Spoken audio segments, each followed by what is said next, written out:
રાજકોટના જંગલેશ્વર વિસ્તારમાં આજે વહેલી સવારથી જ મેગા ડિમોલેશન છે તે કરવામાં આવી રહ્યું છે અને આપ સીધા દ્રશ્યો જોઈ શકો છો। જે પ્રમાણે જંગલેશ્વર વિસ્તાર છે ત્યાં સ્ટાર્ટિંગ પોઈન્ટ છે, ત્યાં જ આ પ્રકારે જેસીબી છે તેમના દ્વારા હાલ જે આ ગેરકાયદેસર બાંધકામો છે તેને તોડવામાં આવી રહ્યા છે। વહેલી સવારથી જ આ કામગીરી છે તે કરવામાં આવી રહી છે।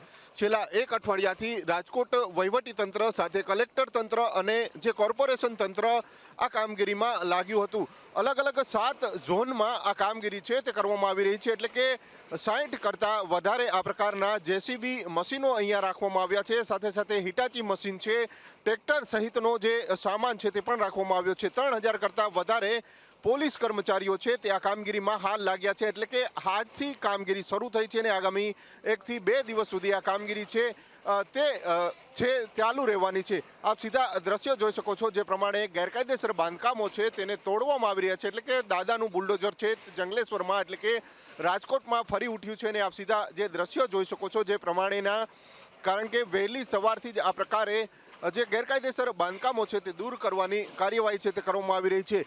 મોટાભાગના જે સ્થાનિકો છે જેમને આ ગેરકાયદેસર બાંધકામ કર્યું હતું તેઓએ સ્વૈચ્છિક ખાલી કરી દીધું છે, એટલે કે તેમના જે માલ સામાનને નુકસાની ન જાય તે માટે તંત્રએ અગાઉથી જ તેમને સૂચનાઓ આપી હતી અને તેમને મદદ પણ કરી હતી। અને આજની જે આખરી દિવસ હતો એટલે કે સોમવાર, એટલે કે આજથી જ આજે હવે કહી શકાય છે કે ડિમોલેશનની પ્રક્રિયા છે તે હાથ ધરવામાં આવી છે।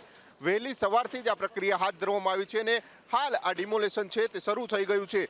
ડિમોલેશન છે તે આગામી 1 થી 2 દિવસ સુધી ચાલે તેવી પૂરેપૂરી શક્યતાઓ છે, કારણ કે 1400 જે મકાનો છે તેમને આ પ્રકારની નોટિસ છે તે ફટકારવામાં આવી છે અને ત્યારબાદ હવે આજે વહેલી સવારથી જ આ દાદાનું બુલડોઝર છે તે જંગલેશ્વર વિસ્તારમાં ફરી રહ્યું છે, એટલે કે જે વહેલી સવારથી જ આ મેગા ડિમોલેશનની કામગીરી છે તે રાજકોટમાં કરવામાં આવી રહી છે।